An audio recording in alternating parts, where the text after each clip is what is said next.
میرے دن کی شروعات ہوتی ہے ابیہا کو انجیکشن دینے سے، اور ابیہا کی شروعات ہوتی ہے ایک جنگ لڑنے سے کہ امی مجھے کھانا دینے سے پہلے انجیکشن دیں گی، اور وہ انجیکشن سے ڈرتے ہوئے ابیہا کبھی بابا کے پیچھے چھپ جاتی ہے تو کبھی اپنے بڑے بھائی کے پیچھے چھپ جاتی ہے، مگر اسے پتہ ہے کہ امی کسی بھی حال میں انجیکشن دیں گی، بنا انجیکشنز کے میں کچھ بھی نہیں کھا سکتی۔ تو ڈیلی میرے اور ابیہا کے بیچ میں یہ سب کچھ ہوتے رہتا ہے۔ میرے دل کو بہت تکلیف بھی ہوتی ہے میری بیٹی کی صورت دیکھ کر، اور اس کے ساتھ ساتھ خود کو تسلی بھی دیتی ہوں کہ کوئی بات نہیں اسرا، کوئی بات نہیں، اللہ غفور الرحیم ہے۔ اللہ تعالیٰ نے بس سمجھے کہ تھوڑے دن کی میرے لیے آزمائش رکھی ہوئی ہے، اور اس چیز سے میں باہر ضرور نکلوں گی ایک دن، اور ان سارے لوگوں کے لیے دعا کرتی ہوں جن کی اولادیں ان تکلیف سے گزر رہی ہے۔ ابیہا کو کوئی تکلیف نہیں ہوتی، جسمانی کوئی تکلیف نہیں ہوتی، اگر یہ برابر انجیکشن دیتے جائیں اور اگر اس کا پراپر اس کا ڈائٹ جو ہے وہ فالو کیا جائے تو اسے کوئی تکلیف نہیں ہوگی۔ بس سمجھے کہ اس کی زندگی ہی یہ انجیکشنز ہے۔ تو اگر یہ انجیکشنز اگر اس کے ساتھ ہمیشہ رہیں گے، اسے وقت پر انجیکشن دیا جائے گا تو بہت صحت مند سب بچوں کی طرح وہ نارمل ہوگی۔ تو صبح کا وقت تھا، میں بچی کو ناشتہ واشتہ کرا کر میں مارکیٹ گئی ہوئی تھی۔ نیا علاقہ ہے میرے لیے، اس لیے میں نے ریکارڈنگ نہیں کی، اور مارکیٹ سے واپس آتے ہوئے میں یہاں پر پارک میں رک گئی تھی۔ الحمدللہ، اللہ کا شکر ہے کہ اللہ نے مجھے لنڈن جیسی جگہ رکھا ہے۔ کتنا خوبصورت نظارہ ہوتا ہے بھئی یہاں پر، واقعی میں بہت خوبصورت نظارے ہوتے ہیں، دیکھ سکتے ہیں آپ پارک کتنا خوبصورت ہے۔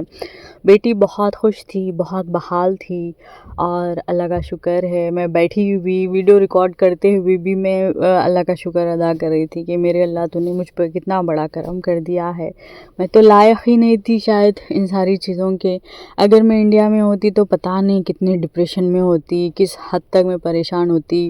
کیونکہ ابیہا کی جتنی بھی دوا ہے، جو بھی انجیکشنز ہے، اس کے نیڈلز ہے، اس کا مانیٹر ہے، اس کا جو بھی پمپ ہے، ہر چیز یہاں پر فری ہے۔ ابیہا کا جو ٹریٹمنٹ ہو رہا ہے، اللہ کا لاکھوں کروڑوں شکر ہے کہ وہ فری چل رہا ہے۔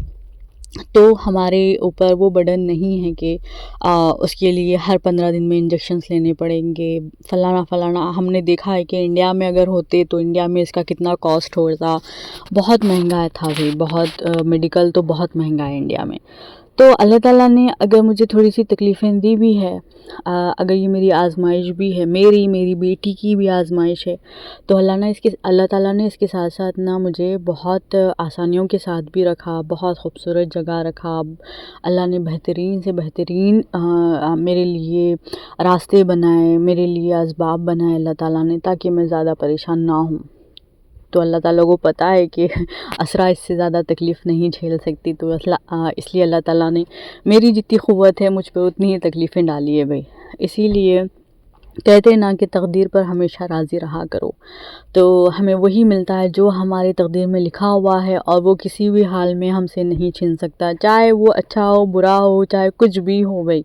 میں 1000 دعائیں کر لوں پھر بھی میں روک نہیں پائی میری بچی کو کچھ بھی ہونے سے۔ تو بس اتنا ہے کہ میں راضی ہونا سیکھ گئی ہوں، اور امید کرتی ہوں کہ جس طرح سے اللہ تعالیٰ نے یعقوب علیہ السلام اور یوسف علیہ السلام کو ملایا تھا،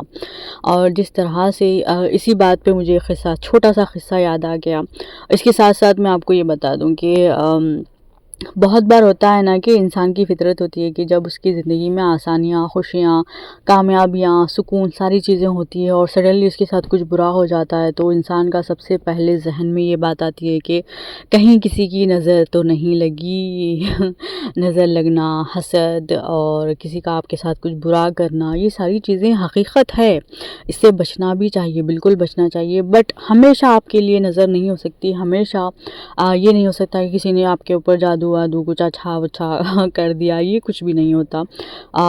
مطلب ہر وقت نہیں ہوتا۔ میں ان ماؤں کو، ان بہنوں کو میں تسلی دینا چاہتی ہوں کہ ہر بار جو وہم میں ہوتی ہے نا کہ کچھ بھی برا ہو جائے تو کسی کی نظر لگ گئی، ڈر کے جینا، ہر چیز میں چھپا کر جینا، یہ نہیں ہوتا۔ تو میں اسی ٹاپک پہ ایک چھوٹا سا قصہ میں یعقوب علیہ السلام کا کہتی ہوں کہ جب کنعان فلسطین کا ایک حصہ ہے، اور جب کنعان میں اور باقی کے جتنے بھی علاقے تھے ساری جگہوں پر جب قحط سالی آ گئی تھی، مطلب ہر جگہ سوکھا پڑا ہوا تھا، تو مصر میں بھی یہ ساری چیزیں چل رہی تھی، مگر مصر کے بادشاہ کو یہ برا خواب آتا ہے تو یوسف علیہ السلام تو خوابوں کی تعبیر بھی جانتے تھے، تو اس خواب کی تعبیر جب یوسف علیہ السلام تک پہنچی، یہ خواب جب یوسف علیہ السلام تک پہنچا تو اس کی تعبیر انہوں نے نکالی، اور اس کے حساب سے یوسف علیہ السلام نے اپنی عقل مندی سے، سمجھداری سے اس قحط سالی میں کس طرح سے بچا جائے اس کے لیے تدبیریں نکالی، اناج کو جمع کیا، یہ ساری چیزیں کی۔ وہ قصہ بہت الگ قصہ ہے، میں کبھی سناؤں گی۔ تو اس لحاظ سے جب قحط سالی آ گئی تھی تو مصر میں بہت سارا اناج تھا، اور ان لوگوں نے مطلب اس زمانے میں یوسف علیہ السلام عزیز مصر بن گئے تھے، تو آلموسٹ بادشاہ کے لیول پہ تھے وہ۔ تو اس وقت کیا ہو گیا تھا کہ جب یہ بات کنعان تک پہنچی، یوسف علیہ السلام کے باقی بھائیوں تک پہنچی، تو وہ فوراً مصر کے لیے روانہ ہوئے۔ تو یعقوب علیہ السلام کو تو 12 بیٹے تھے، یوسف علیہ السلام اور بنیامین ایک ہی ماں کی اولاد تھے، سگے بھائی تھے، باقی کے جتنے بھی 10 بھائی ہیں وہ سارے بھائی دوسری ماؤں سے ہوئے تھے۔ تو جب پہلی بار جب ان کے بھائی یوسف علیہ السلام کے بھائی جب کنعان سے مصر آ رہے تھے اناج کے لیے، تو یعقوب علیہ السلام نے بنیامین کو روک لیا تھا کہ نہیں، بنیامین نہیں جائے گا تمہارے ساتھ، کیونکہ ایک عرصہ پہلے، کچھ سالوں پہلے میں نے تم پر بھروسہ کر کے یوسف کو بھیجا تھا اور تم نے یوسف کو کھو دیا تھا، اب میں بنیامین کو نہیں کھو سکتا، اسی لیے انہوں نے بنیامین کو روک لیا تھا اور باقی کے بھائیوں کو اناج لانے کے لیے مصر بھیج دیا تھا۔ مگر وہ بھیجنے سے پہلے ان کے دل کو کچھ دھڑک ہو رہا تھا، اسی طرح سے انہیں کچھ محسوس ہو رہا، انہوں نے ڈرا تھا کہ بنیامین مجھ سے دور نہ ہو جائے۔ انہوں نے صرف تھوڑی سی نصیحت کی کہ بیٹا 10 بھائی ہو، ایک ساتھ ایک دروازے سے مت جانا، الگ الگ دروازوں سے جانا تاکہ تم محفوظ رہ سکو۔ پھر جب وہ پہنچے وہاں پر پہنچنے پر یوسف علیہ السلام نے ان کے بھائیوں کو پہچان لیا تھا، اور جب وہ سارے بھائی یہ کہنے لگے کہ اب میرے گھر میں ایک اور بھائی ہے، اس کی بیوی بچے ہیں، میرے ماں باپ ہے، سب کچھ ہے، تو ہمیں زیادہ اناج چاہیے۔ جب انہوں نے یہ ریکویسٹ کی تو یوسف علیہ السلام نے کہا کہ جو آئے گا اسی کو اناج ملے گا، ورنہ نہیں ملے گا۔ تو اب بنیامین کے گھر والوں کے لیے اناج نہیں تھا، تو ان لوگوں نے یہ کیا، یوسف علیہ السلام نے یہ کیا کہ بنیامین کو بلوایا۔ تو نیکسٹ ٹرپ میں، اور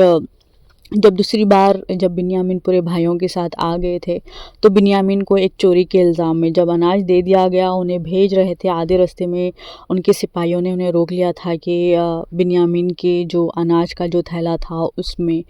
سونے کا کپ رکھا ہوا تھا، کٹورا رکھا ہوا تھا۔ یہ بڑی چالاکی کے ساتھ، تدبیر کے ساتھ یوسف علیہ السلام نے کیا تھا تاکہ بنیامین یہاں پر رک جائے۔ تو اس طرح سے تدبیر ہوئی۔ جب دوسری بار وہی اس کی وجہ سے چوری کے الزام میں انہیں روک لیا گیا، دوسری بار جب بھائی چلے گئے تھے یعقوب علیہ السلام کے پاس، تو یعقوب علیہ السلام کو اب ایسا لگا کہ مجھے تم پر بھروسہ ہی نہیں کرنا چاہیے تھا، مجھے جس بات کا اندیشہ تھا کہ کچھ برا ہوگا، میرا بیٹا کھو جائے گا، میرا بیٹا تمہارے ساتھ بھیجوں گا تو میرا یہ بھی بیٹا میری زندگی سے دور ہو جائے گا۔ انہوں نے بہت بڑی باتیں کہہ دی، اور انہوں نے بس یہ کہا تھا کہ مجھے لگ ہی رہا تھا کہ کچھ برا ہونے والا تھا، مگر در حقیقت یہاں پر کچھ برا نہیں ہوا تھا۔ در حقیقت یہاں پر اللہ تعالیٰ نے یوسف علیہ السلام کو ملانے کی ایک تدبیر تھی یہ۔ تو اس سے یہ ثابت ہوتا ہے کہ جب بھی آپ کے ساتھ کچھ برا ہوتا ہے نا، وہ ہمیشہ برا ہونے کے لیے نہیں ہوتا۔ اس کے بعد کا قصہ تو سب کو پتہ ہے کہ پھر بنیامین کو لینے کے لیے پھر وہ تیسری بار آئے، پھر اس کے بعد یوسف علیہ السلام کا جو بھی سچ تھا سب کے سامنے آ گیا، پھر یعقوب علیہ السلام کی یوسف علیہ السلام سے ملاقات ہو گئی، پھر ساری چیزیں نارمل ہو گئی، خوشحالی میں زندگی گزرنے لگی۔ تو اسی سے میں یہی کہتی ہوں کہ ہمیشہ آپ کی زندگی میں برا اسی لیے نہیں ہوتا کہ وہ برا ہونے کے لیے ہوتا ہے، اس لیے ہوتا ہے کہ اس کے پیچھے کچھ اللہ کی مصلحتیں چھپی ہوتی، آپ کے ساتھ کچھ بڑا اچھا ہونے والا ہوتا ہے۔ یعقوب علیہ السلام کی زندگی بھر کا انتظار ختم